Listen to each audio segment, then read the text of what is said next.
Olha só, vou já subir o nosso próximo convidado, Altamiro Borges. Muito bem-vindo, Miro, tudo bem? Tudo bem, Dri? Azenha, Carlito, tudo bem com vocês? Tudo bem. E Tranquilinho? antes de liberar o Carlito, ele mandou aqui um link de uma polêmica envolvendo esse instituto que o Azenha trouxe a pesquisa, uma pesquisa que mostra aí o Marçal disparado, né? O Marçal 31, né, por cento. E olha aí, polêmica em torno do Instituto Veritas, era dúvida sobre metodologia e resultados, uma notícia de 7 de agosto do ano passado. Né, Carlito? E a seguidora comentou aí também uma coisa que a gente... Por que essa matéria é importante aí? Porque o próprio TRE questiona as metodologias da pesquisa feita pelo Instituto Veritas, que inclusive, como a seguidora comentou, se envolveu uma polêmica na eleição de 2014 entre Aécio e Dilma. Por quê? Porque eles liberaram dados da pesquisa antecipadamente para a campanha do Aécio Neves, e esse material foi utilizado pela campanha do Aécio sem o registro legal no TRE ainda e no TSE, e isso gerou algumas polêmicas. Na época, o dono era o Adriano Silvoni. Eu não sei se ele ainda é o mesmo dono, mas a gente pode puxar aí a capivara que, com certeza, assim como o Instituto Milênio, né, que é ligado aí, né, a uma elite liberal brasileira, que está ligada a famílias ricas que controlam a comunicação no Brasil, se a gente for puxar aí, vai encontrar a ligação do Adriano Silvoni com alguém ligado à extrema-direita no Brasil sem muita dificuldade. Tenha certeza. Com certeza, né, Carlito? Carlito, muito obrigada, viu? Um beijo para você, até a próxima. Tchau, Até tchau. mais, tchau. Até. E, Miro, quero muito te ouvir sobre o que, assim, todo mundo fala, ai, de novo, falar do Marçal, mas é um fenômeno aí, né? Poxa vida, um cara que, né, antipolítica, antissistema, condenado, e está quase indo para o segundo turno da eleição, da mais importante eleição deste ano aí de São Paulo, né, considerada aí uma estratégica. Qual que é a sua avaliação, Miro? Então, André, eu acho que é um fenômeno que não é um fenômeno do Marçal, é um fenômeno do momento que nós estamos vivendo no mundo e no Brasil. Nós estamos num período de crise das instituições da chamada democracia liberal, crise, ninguém bota muita fé nessa democracia, crise de perspectivas, principalmente entre a juventude, crise de perspectiva, a economia capitalista não dá perspectiva para ninguém, né? Ao contrário, é precarização, é uberização, é desemprego, é sem esperança, né? Então, crise. Um sistema que vai agravando cada vez mais as deformações, né? vai esgarçando o tecido social com crise de imigração, crise de violência. Isso tudo cria brecha para a ascensão desses desses, né, anti-establishments, né, desses outsiders, cria brecha para isso. Né? Foi um pouco o que ocorreu com o nazismo, com o fascismo nos anos 30. Uma crise de perspectiva, países afundando, né? Possibilitou um Hitler na Alemanha, um Mussolini na Itália, um Salazar em Portugal, um Franco na Espanha. Possibilitou. Nós estamos vivendo, acho que, um fenômeno parecido. Então, não é um fenômeno Marçal, né? É esse fenômeno. Aí aparecem figuras desse tipo. Figuras... Você vê aquele ridículo do Trump? Foi eleito presidente. Corre o risco de ser eleito novamente presidente. Não conseguiu se reeleger, mas corre o risco de ser eleito novamente presidente nos Estados Unidos. Com aquele um bandido, criminoso, assumido, estuprador, violentador, sonegador de imposto, um bandido. Corre o risco de ser eleito novamente nos Estados Unidos. Você pega aquele Boris Johnson no Reino Unido, com aquele descabelado, você pega, vamos para recente, pega um Milei na Argentina. Milei na Argentina. Um cara que o Marçal parece uma cópia do Milei. Eu estou brincando que o Milei diz que ele é aconselhado pelo cachorro que morreu, pelo Conan, não é isso? E pelos 4 clonezinhos que foram feitos. Eu acho que o Marçal contratou o Conan. O Marçal está sendo aconselhado pelo cachorro do Milei. É o mesmo jeitão. Fala palavrão, xinga, não respeita nada, motosserra, quer destruir tudo, é a destruição total. Então, isso é um fenômeno do período que nós estamos vivendo, de crise do capitalismo, ausência de perspectiva, crise das democracias liberais, dificuldades do campo progressista em ter projetos consistentes de disputa de opinião na sociedade, dificuldade. Aí aparecem essas coisas. Já tinha aparecido o Bolsonaro, né? Utilizando de WhatsApp, utilizando, né, o que foi denunciado na época, não é isso? Pela Patrícia Campos Melo, né? Todo aquele esquema de dinheiro em WhatsApp e tal. Agora aparece o Marçal, que é um Bolsonaro com mais tecnologia, utilizando, né, mecanismos de captura de atenção das pessoas, de projeção, né, de monetização. Né? Aparece esse. Então, não é um fenômeno, vamos dizer, único. Tem a ver, no meu entender, com essa situação de crise do capitalismo, de crise das democracias liberais, né, de dificuldades do campo progressista, de projetos consistentes, né, que permitem figuras como essa. Né? Ele vai para o segundo turno? Eu acho que essa preocupação quem deve estar tendo é o Nunes. Eu acho que o Nunes é que devia ficar muito preocupado, porque ele está engolindo o voto do Nunes.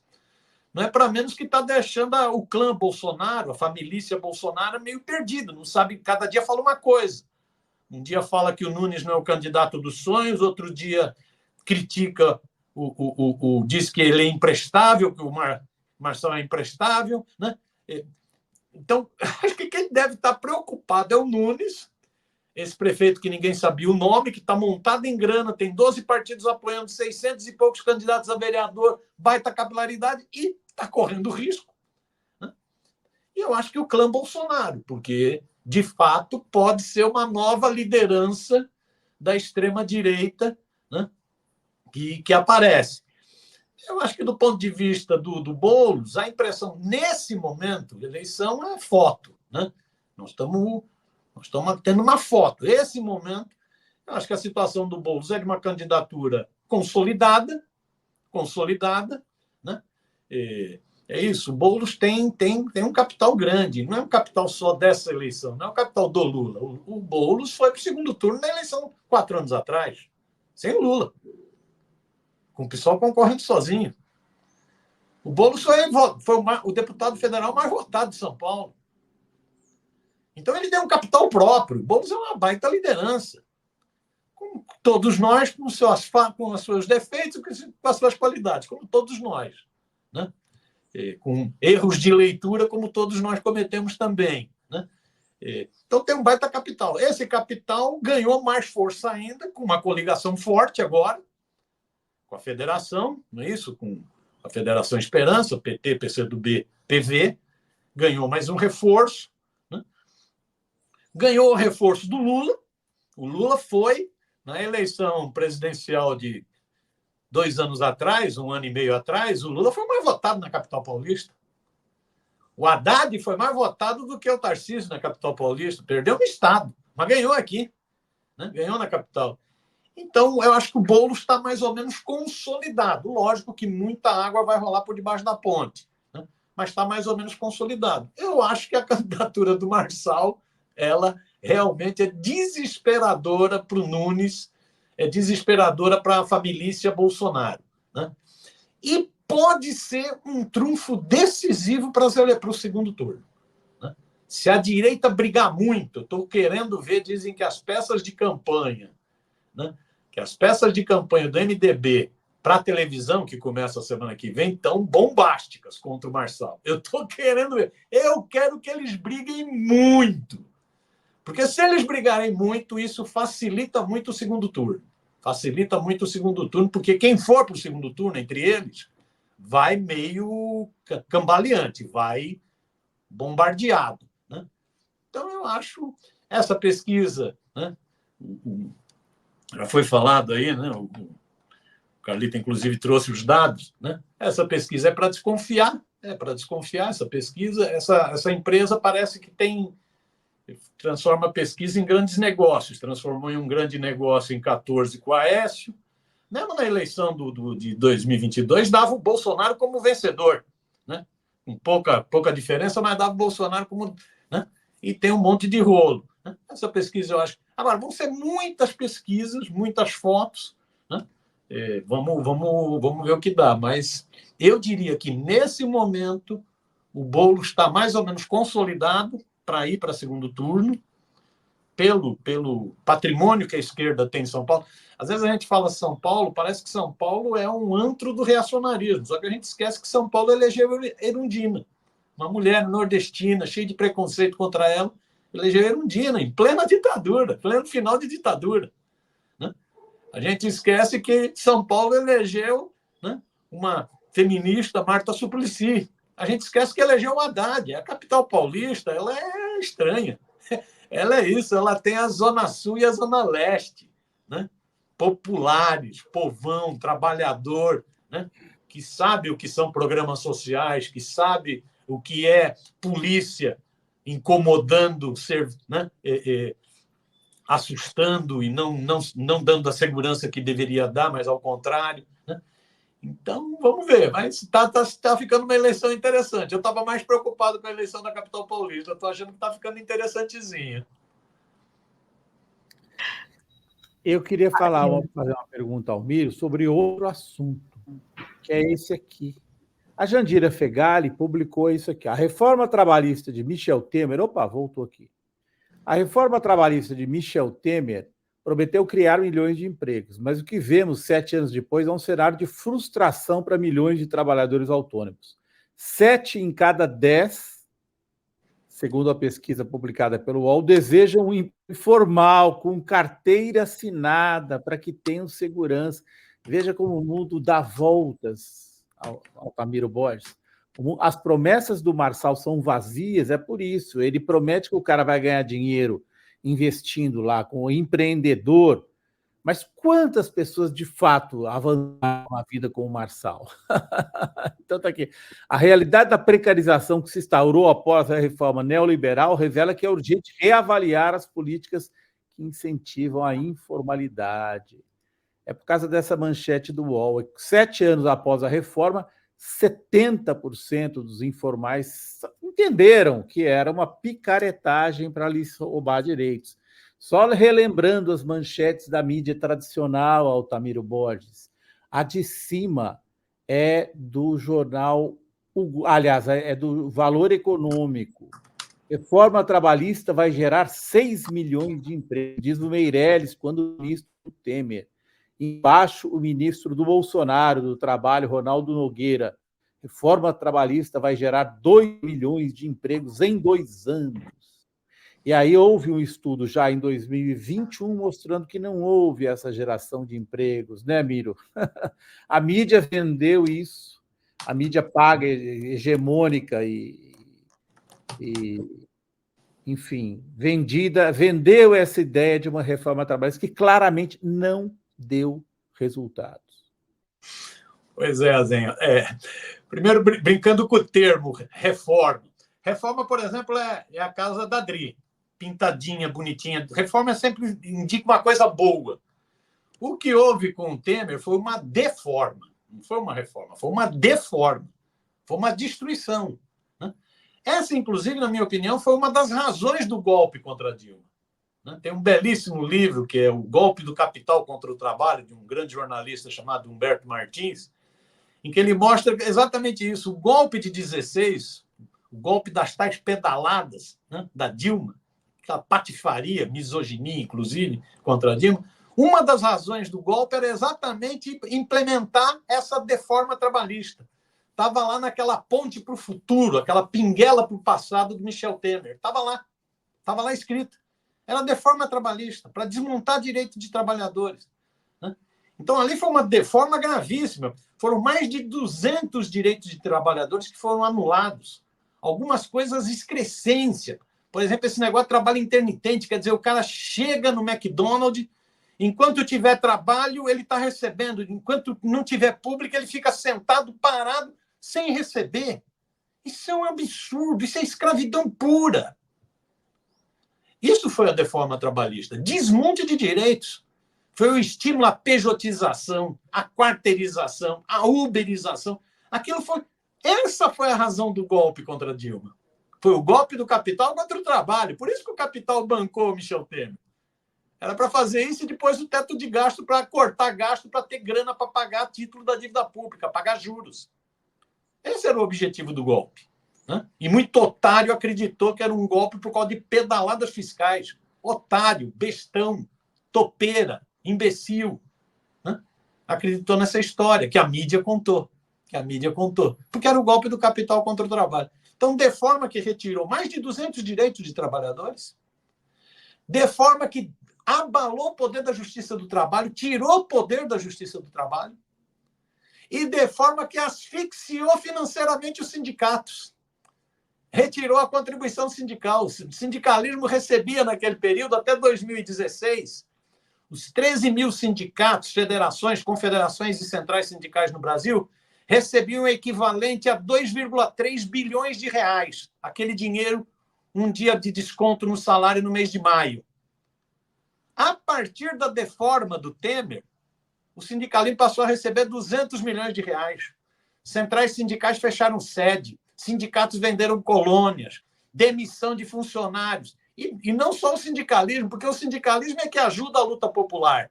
Era o que ajudava a luta popular, ajudava MST, MTST, movimento estudantil, movimento negro. Parou de ajudar, não tem mais grana. Essa foi a deforma trabalhista do Temer. Retirar direitos,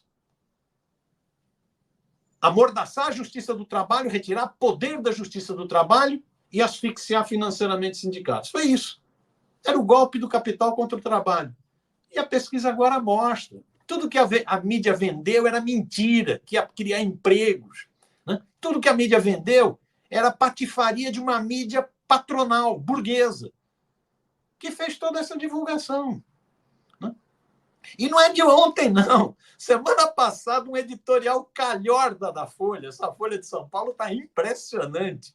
Né? Essa Folha do banqueiro lá, do Frias, está impressionante.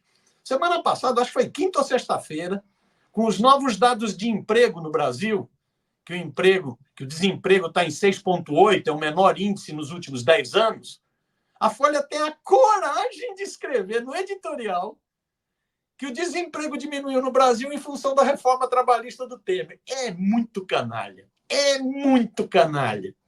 Né? É isso. Então, continua batendo bumbo para esse tipo de coisa. Né? E é isso, vende essa ideia. Empreendedorismo. Que empreendedor?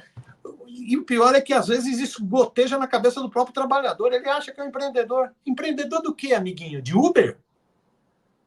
Trabalhando 12 horas por dia? Ganhando, em média, R$1.200, R$1.300, menos do que o salário mínimo? Sem férias? Sem descanso semanal? Sem previdência social? Sem nada? É empreendedor de nada, besta. Você não é empreendedor, você é um explorado. Você não está nem na categoria dos explorados, como diz a Fraser, né? É um belíssimo livro, Capitalismo Canibal. Como diz a Fraser, você não é explorado, você é expropriado. Você não está nem na categoria de explorado, amigo. Mas a propaganda, toda a batalha de ideias, a onda midiática, faz o cara acreditar que ele é um empreendedor. Empreendedor de porra nenhuma. Menos, o Bocó. Menos, né? Então é isso. Agora a pesquisa mostra. O tal empreendedor quer voltar a ter carteira de trabalho. Ele começa a perceber. Você imagina um funcionário, teve outro dia um funcionário da... Como que é essa? Fugiu o nome. É uma das... Tem a Uber Eats, tem a iFood, tem uma outra. Rapper, não é isso? Acho que é. Funcionário morreu. Funcionário de bicicleta morreu. Qual foi a primeira pergunta que o cara da Rapper fez? Mas ele morreu antes de entregar o produto ou depois? Que é isso? Que é isso? O cara morreu. Você está preocupado se entregou a comida? É isso que é o empreendedorismo badalado pela Folha. Né? Esse foi um dos motivos do golpe de 16, é o golpe do capital contra o trabalho, como diz Humberto. Né? Agora a pesquisa mostra. É interessante essa pesquisa. Eu acho que a Folha não gostou muito de publicar o resultado, não. E lembrando, né, Miro, que o STF está agora acabando a tarefa que começou com a reforma trabalhista, o STF do Barroso, do Gilmar, ele está acabando, ele está com o facão na mão. O que o Temer não fez, ele está continuando com o objetivo de atropelar a justiça do trabalho. Então, segue, né? E com o Zanin, indicado pelo Lula. Mas... Não, e esse lance que você falou, Miro, de acabar, destruir, né, os sindicatos, foi muito estratégico, porque, assim, todos os setores aí do mercado, né, mercado financeiro, os empresários, tudo tem os seus grupos para fazer lobby em Brasília, para fazer lobby, né, na mídia, e os trabalhadores? E quem vai lutar pelos direitos, né? Destruíram quem bancava, quem financiava. E aí tem gente que acredita que não, fez muito bem ficar dando dinheiro para esse. Quem vai defender a Previdência, do descanso semanal, os direitos, a CLT? Agora ficou bem difícil, né, Miro? Pois é. Não, o ataque ao sindicalismo, ele é uma componente do chamado neoliberalismo. O neoliberalismo é essa fase mais aguda do capitalismo de destruição de tudo. É o capitalismo, que nem dizia o Hobsbawm, é o capitalismo da vingança. Né? Tudo que foi conquistado no pós-Segunda Guerra Mundial, o capital vai e toma de volta. É o capitalismo da vingança. Né? Depois do capitalismo do medo, do socialismo, que cedeu, vem o capitalismo da vingança, que é o neoliberalismo. E o neoliberalismo não combina com democracia. Por isso que o neoliberalismo, conforme ele vai sendo aplicado, ele vai abrindo mais brecha para o fascismo. Mais brecha para o fascismo. O neoliberalismo é a comida do fascismo, né? É o alimento do fascismo.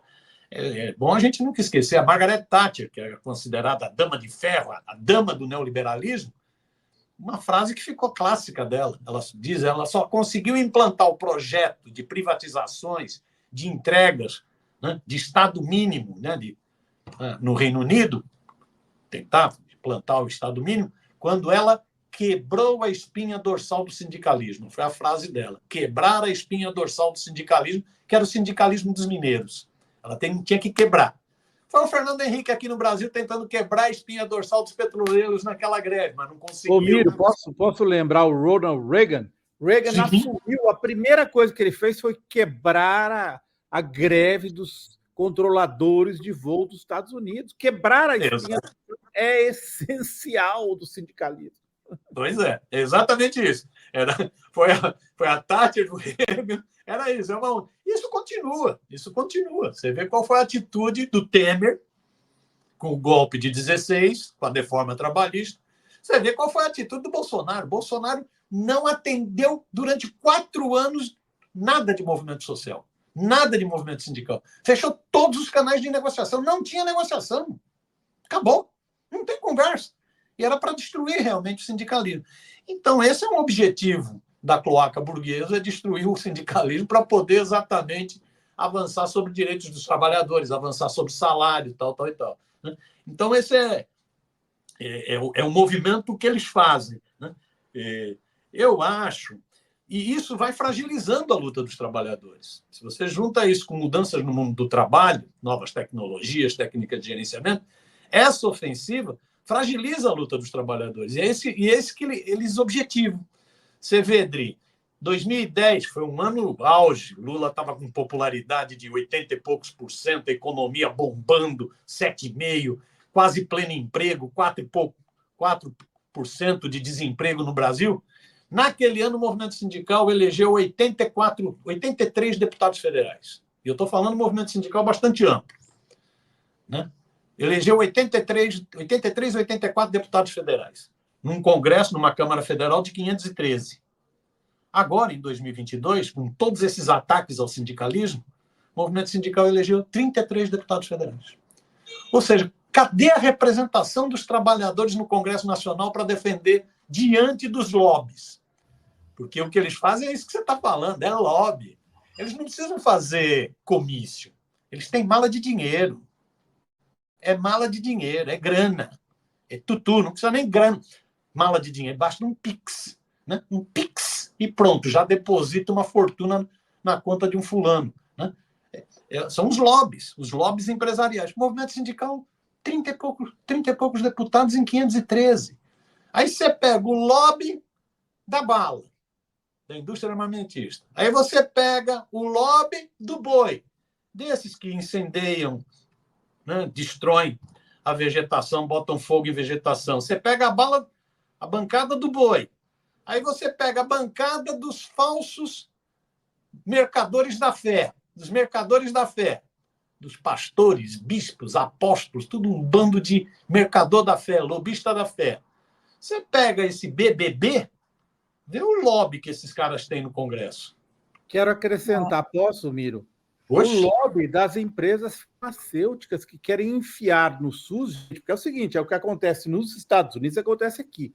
Quando você enfia um remédio no SUS, esse remédio vai render bilhões em dinheiro público. Existe um tremendo lobby. Fiquem ligados, vocês que estão nos assistindo, por exemplo, no lobby para empurrar um remédio, acho que eu não devo falar o nome dele aqui, mas um remédio injetável contra diabetes para crianças no SUS. Esse lobby existe nos Estados Unidos. O que eles querem? Enfiar, em vez de controlar a alimentação da criança na merenda, existe uma conjugação entre a indústria alimentícia, que nasceu aonde? Onde que nasceu a indústria alimentícia, Miro e Dri, que promove 80% das comidas que estão nos supermercados? Na indústria do cigarro. Vocês esqueceram que foi a Philip Morris, quando saiu do cigarro, no que ela investiu? Nessas comidinhas rápidas, cheias de química. Essa indústria alimentícia, junto com a farmacêutica, atuam juntas nos Estados Unidos. Uma causa doença nas pessoas e a outra vende a solução. Crianças tomando remédios para a vida inteira, começam com 5, Ritalina, remédio para diabetes, com uns 3, 4 anos e vão ser um cliente até os 80, 70, 60, se sobreviver ao remédio. Esse no Brasil. Fiquem ligados que esses lobbies estão ativíssimos no Brasil. Ativíssimos.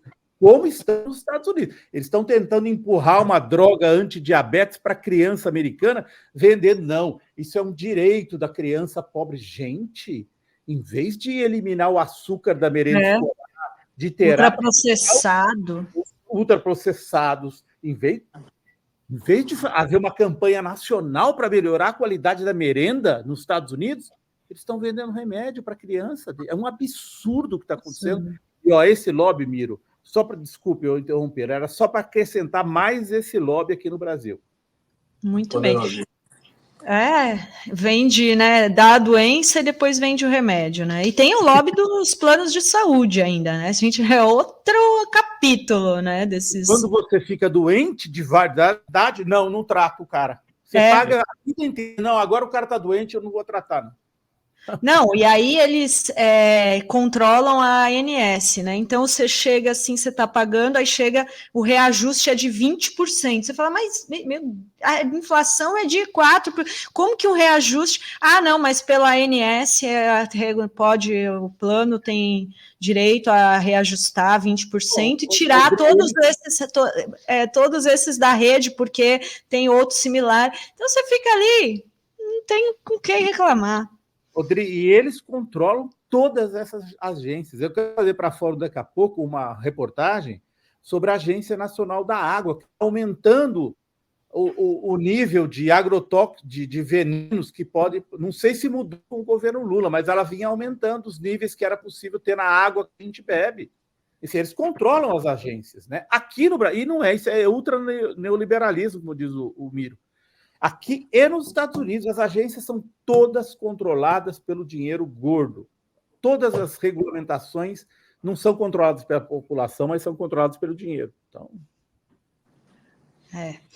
Mas olha só, tem mais uma pergunta que eu queria fazer para o Miro, que ele falou desse editorial de domingo da Folha, defendendo as privatizações, inclusive usando dados falsos, né? Porque a maioria das pessoas, da população brasileira, segundo o próprio Datafolha, é contra as privatizações, inclusive da Petrobras, do Banco do Brasil e da Caixa Econômica Federal. Mas hoje a gente foi surpreendido com mais um editorial da Folha que mostra uma guinada, né, à extrema-direita pedindo o impeachment do ministro Alexandre de Moraes. Né, a Folha que publicou recentemente uma reportagem com denúncias vazias, mostrando conversas, né, do ministro com os seus assessores, que não apontam, né, irregularidades segundo os juristas, agora pedindo impeachment do Alexandre de Moraes. Miro, como que você vê esse editorial? Eles estão realmente saindo do barco, inclusive da defesa da democracia? Então, André, a Folha não surpreende, né? Surpreende só quem não conhece a história da Folha. A Folha é a Folha. A Folha, eu já tinha separado esse livro aqui, como eu estou com vontade de falar sobre a Folha, né? A Folha, o livro Cães de Guarda, da escritora Beatriz Kurz, descreve a história da Folha na ditadura militar. A Folha é um jornal pró-ditadura. A Folha é um jornal fascista. Fascista. Né? Essa é a história da Folha. A Folha apoiou o golpe de 64. A Folha apoiou o setor linha dura do Exército no golpe de 64, quando alguns setores dos militares discutiam vamos dar uma suavizada gradualmente, né? Vamos fazer a transição. A Folha apoiou exatamente o general Frota, que era o general linha dura. Né? A Folha é a Folha que chamou a ditadura de ditabranda. A Folha é a Folha que pôs a ficha falsa da presidenta Dilma na campanha eleitoral. Essa é a Folha. Com o governo Bolsonaro, essa Folha que ajudou a chocar o ovo da serpente fascista passou a ser alvo do Bolsonaro. Porque o Bolsonaro não convivia com nenhuma opinião diferente da dele. Então, mesmo a Folha concordando com Paulo Guedes e com o projeto ultra neoliberal na economia, a Folha tinha críticas em outras áreas. E o Bolsonaro, então, passou a atacar tanto a Folha como a Globo Lixo, passou a atacar setores da mídia. Aí a Folha, então, passa a denunciar o bolsonarismo no que diz respeito ao fascismo na política e ao obscurantismo nos valores, não na economia. Na economia, ela sempre apoiou Paulo Guedes, o posto Ipiranga, o ultraneoliberalismo, não é isso? Então, a Folha teve um papel. A gente lembra das denúncias da Patrícia Campos Melo sobre a utilização de todo o esquema de esgoto digital, WhatsApp, nas eleições do Bolsonaro. A gente lembra das denúncias da Juliana sobre o clã Bolsonaro, todo o esquema das rachadinhas. Não é isso? Teve um papel. Mas foi isso. Foi contra o bolsonarismo no que tinha de autoritarismo que a atingia. Agora, a Folha volta a ser a Folha. A Folha tem um projeto econômico muito bem definido, ela não esconde isso de ninguém, está na linha editorial dela. Ela é defensora do chamado livre mercado, ela é defensora da redução do papel do Estado, ela é defensora ela não esconde de ninguém que sempre foi a favor de privatizações. Ela foi a favor de privatizações. Na Constituinte, ela votou contra o fortalecimento do Estado Nacional. Ela votou, não, ela defendeu o voto contra. Então, ela volta com o seu plano econômico, que é o plano econômico desses, vamos dizer assim, os 3Ds do neoliberalismo. Desmonte do Estado, desmonte do trabalho, por isso que ela apoia todas as formas de desregulamentação do trabalho, e desmonte da nação. Porque a Folha é alinhada, é em um alinhamento automático com os Estados Unidos. Desmonte da nação também. Então, essa é a Folha de São Paulo, ela volta com o programa dela. E quando esse ano, eleições, quando chega em período de eleições, aí é que ela fica mais oriçada ainda. Porque ela tem que derrotar o projeto popular. Ela não pode, ela faz cálculos. Ela não pode deixar que o projeto popular e democrático avance, ganhe casas. Para a Folha, seria muito negativo que um Guilherme Boulos fosse prefeito da capital paulista. Porque representa um projeto popular, nasceu do movimento popular, veio da luta por moradia, veio da luta do que eles chamam contra a propriedade. Propriedade meia dúzia. Né? Então, a Folha tem o seu projeto editorial muito bem definido, ela não esconde, é só ler, está lá. Isso na economia significa defender privatização, não surpreende, sempre defendeu. Privatização, Estado mínimo, sempre defendeu. Né? E quando se aproxima de eleição, aí ela não vacila, inclusive, em se realinhar com quem ela ajudou a derrotar. Ela se realinha com o bolsonarismo. Acho que o Dirceu acertou em cheio ao publicar um artigo na própria Folha dizendo que a Folha está se aliando com o bolsonarismo novamente. É isso, está se aliando com o bolsonarismo. Então, o ataque... Ela, inclusive, ela é muito inteligente. Ela pega um jornalista que tem certo prestígio, mas que é um liberal, sempre foi. O Glyn sempre foi um liberal, né? No sentido de democracia liberal dos Estados Unidos, de liberdade de expressão acima de tudo. Né? Sempre foi isso. pega um jornalista como esse, contrata um jornalista como esse para atacar o Alexandre de Moraes. Mas não é atacar o Alexandre de Moraes, porque o voto não foi do Alexandre de Moraes. O primeiro voto foi do Alexandre de Moraes. O primeiro ataque foi contra o Alexandre de Moraes. Mas é um ataque ao Supremo. Ao Supremo, como um todo. Volta a se aliar com o bolsonarismo. Volta a se aliar com o bolsonarismo. Eu acho que isso é a Folha de São Paulo, Dri. E em ano de eleição, isso fica muito mais explícito. Ou seja, eles voltam com o programa econômico deles.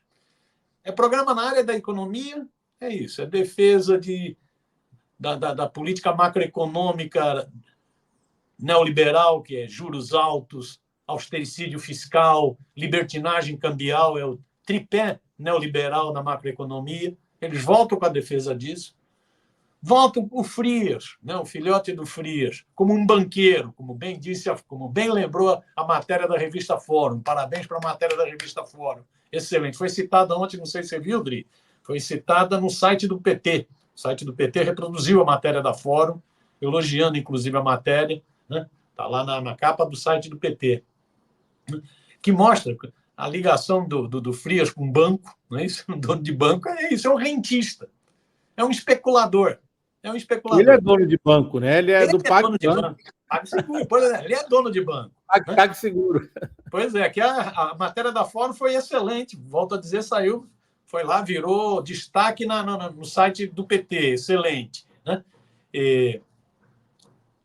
Então, é a defesa desse projeto econômico como rentista. E, na proximidade das eleições, não tem problema nenhum em se aliar novamente com o bolsonarismo. Não tem problema nenhum em alvejar o Supremo. Com qual objetivo? Você vê, tá? A terra é plana, mas dá cambalhota. De fato, é surpreendente. É surpreendente ver como os bolsonaristas estão excitados com a Folha. Eles estão uma alegria com a Folha, que é um negócio impressionante nas redes digitais. Virou o jornal dos bolsonaristas novamente, a Folha. Né? Uma alegria. Você pega aquele filhote, neto de ditador, aquele Paulo Figueiredo. Na semana passada tinha elogiado o Glyn. Elogiado o Glyn. Olha como esse mundo dá volta. Né? Hoje elogiando a Folha em função desse negócio do impeachment do Moraes. Ou seja, e reforça, você vê, um editorial que está ocorrendo há uma semana e pouco, do ato convocado pelo Silas Malafaia, pelo impeachment do ministro Alexandre de Moraes. Ou seja, a Folha casou com o Silas Malafaia. Olha que belíssimo casamento. O pastor do capeta mais o capeta da mídia. Casados. É um negócio impressionante. Né? Isso é um movimento que a Folha está fazendo. É impressionante nas últimas semanas, meses, a guinada não é guinada, mas a acelerada que a Folha deu nesse processo de reacionarismo, de desmonte de Estado. É impressionante como ela acelerou. Isso tem muito a ver com eleições municipais. Com eleições. Aproxima a eleição, que é disputa de poder, né? Ela fica mais excitada, né? E serve a isso. Está servindo de palanque para bolsonarista. Impressionante. Não, né? Sempre assim. Miro, muito obrigada, viu? Muito obrigada pela entrevista aqui hoje. Excelentes análises. Vamos ter aí vários cortes. Não posso mais chamar o Miro de presidente eterno do Barão. Eu gostava de provar, mas o Miro é arguto e o nosso público reage, né, Dri? Nossa, impressionante. Qual elogio para você aqui, Altamiro? O Miro é muito arguto na sua. Miro, você só está falando verdades. Mas muito obrigada, viu, Miro? Até a próxima. Uma boa semana aí para você. Um beijo. Beijão, Dri. Beijão, Azenha. Até. Valeu aí. Tchau, tchau. Até. Tchau.